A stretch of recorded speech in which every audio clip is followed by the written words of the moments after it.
विदर्भातील लाखो भाविकांचे श्रद्धास्थान असलेल्या चांदूर रेल्वे तालुक्यातील श्री क्षेत्र सावंगा येथील श्री विठोबा संस्थानतर्फे दरवर्षीप्रमाणे यंदाही गुढीपाडवा ते रामनवमी या कालावधीत भव्य यात्रा महोत्सवाचे आयोजन करण्यात आले आहे। 18 ते 27 मार्च दरम्यान होणाऱ्या या महोत्सवात भक्ती, परंपरा आणि उत्साहाचा अनोखा संगम अनुभवायला मिळणार असून यात्रेची सर्व तयारी पूर्ण झाल्याची माहिती संस्थानच्या वतीने देण्यात आली आहे। यात्रेचे मुख्य आकर्षण असलेल्या महाराजांच्या झेंड्यांचा पारंपरिक आणि नेत्रदीपक सोहळा गुढीपाडव्याच्या दिवशी 19 मार्च रोजी दुपारी 4 वाजता पार पडणार आहे। यावेळी झेंड्यांना नवीन खोड परिधान करण्यात येते। विशेष म्हणजे झेंड्यांना पायांचा स्पर्श होऊ नये म्हणून दोरांच्या सहाय्याने अत्यंत कौशल्याने जुनी वस्त्रे काढून नवीन वस्त्रे चढवली जातात। हा चित्तथरारक सोहळा पाहण्यासाठी महाराष्ट्राच्या कानाकोपऱ्यातून हजारो भाविक सावंगा नगरीत दाखल होतात। संस्थानचे विश्वस्त चरणदास नामदेवराव कांडलकर यांच्या हस्ते हा सोहळा पार पडणार आहे। सावंगा यात्रेचे आणखी एक वैशिष्ट्य म्हणजे येथे होणारी शेकडो क्विंटल कापराची विक्री, अखंड कापूर ज्योत आणि टाळ मृदुंगाच्या गजराने संपूर्ण परिसर भक्तिमय होतो। एरवी दररोज येथे सुमारे 10 किलो कापूर जाळला जातो आणि तब्बल 350 वर्षापासून ही परंपरा अखंड सुरू आहे। अखंड कापूर ज्योत, टाळ मृदुंगाचा गजर आणि हजारोंच्या संख्येने आलेल्या अवधूत भजन मंडळांच्या सुमधुर गायनामुळे संपूर्ण परिसर भक्तिरसात न्हाऊन निघतो। महोत्सवाची सुरुवात 18 मार्च रोजी अमावस्येनिमित्त सायंकाळी 5 वाजता चंदनोटी व रमना कार्यक्रमाने होणार आहे। त्याच दिवशी सकाळी 7 ते 10 या वेळेत मंदिर व ग्राम परिसरात स्वच्छता मोहीम राबवण्यात येणार आहे। 20 ते 27 मार्च दरम्यान दररोज अवधूत नामप्रचारक महाराजांच्या गाथेतील ओव्यांवर आधारित प्रवचने आयोजित करण्यात आली आहेत। 26 मार्च रोजी रामनवमी निमित्त चंदनोटी व रमना कार्यक्रम होणार असून व 27 मार्च रोजी बाहेरून आलेल्या अवधूत भजन मंडळांच्या सहभागातून रमना पालखी व ढालीचा सोहळा पार पडणार आहे। यावेळी मान्यवरांच्या हस्ते सत्कार समारंभ तसेच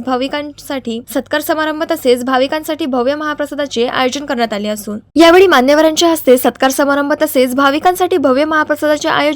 आले असून संस्थानतर्फे प्रसाद व्यवस्था करण्यात आली आहे।